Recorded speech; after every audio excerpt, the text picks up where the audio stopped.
or any merits. I'd just like to thank Anne and John for giving me the opportunity to say a little word that comes from the heart. It might not be professional, but it's from the heart. The last time we came to Linda, Angela, Darren, Karen, John and myself came a night early so that when the retreat started we would be refreshed. And we stayed at a Premier Inn for the night.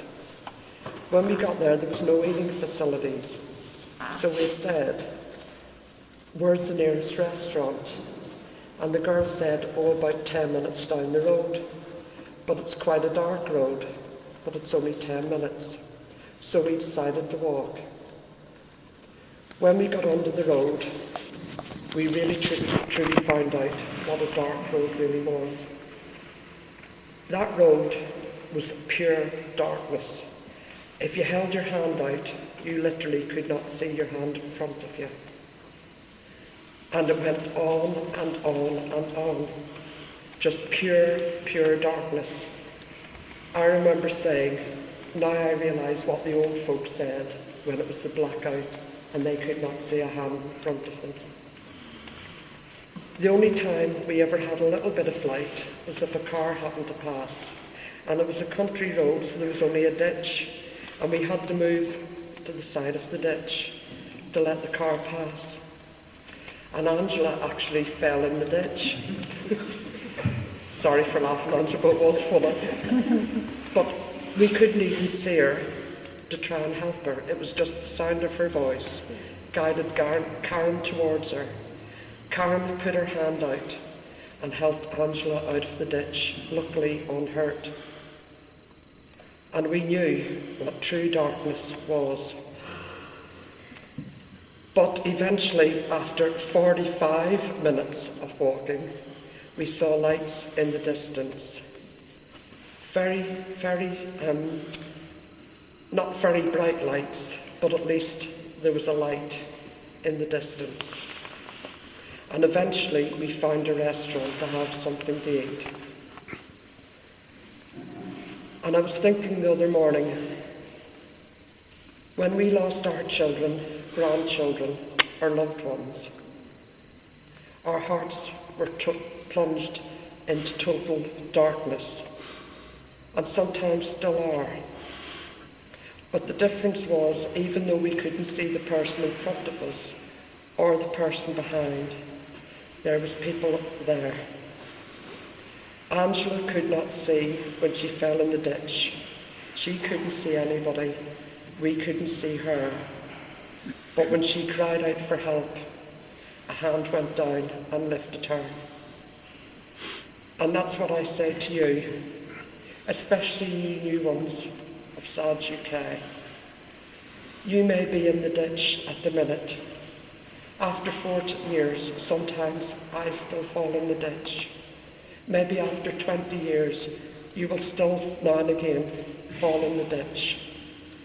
But if you shout for help from loved ones, strangers, and especially SADS UK, there will always be a hand come down to help you.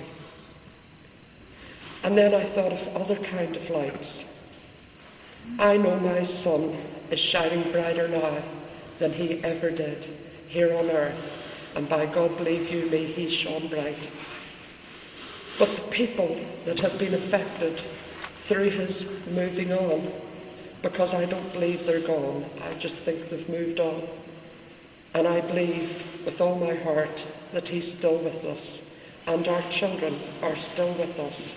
Maybe not as we want them to be, but we didn't have the choice, and neither have they. And I believe with all my heart they are now the biggest shining lights ever.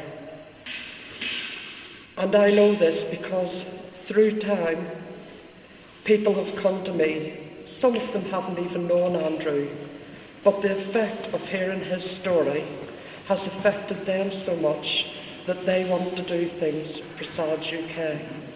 And his light shines on in their hearts as well as mine and my family's. and his light will always shine on.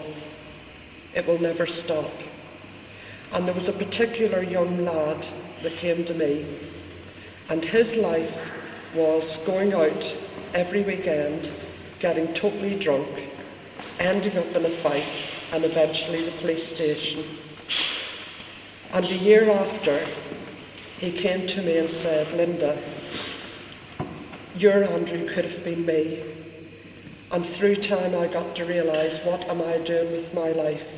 He didn't have a choice, but I had. And that young lad now has settled down.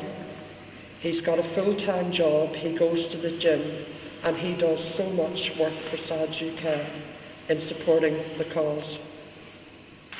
And that is a light that Andrew shined into his heart, and I believe that with all my heart, otherwise I couldn't get up in the morning.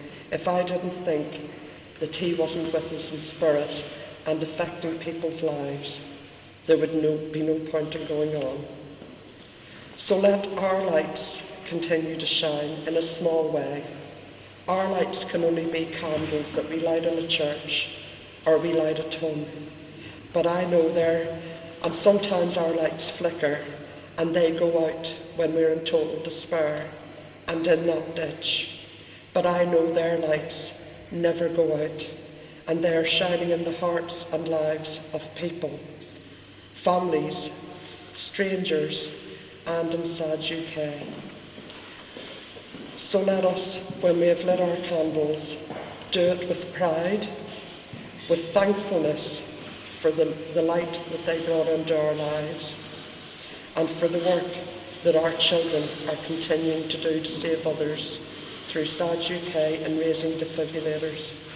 I know through the future, every time a life is saved by one of our defibrillators, it will be because of our children going on to do the work that they were planned to do. Our lights switch on and off, sometimes flicker, sometimes go out, but theirs will shine brightly for eternity. Thank you.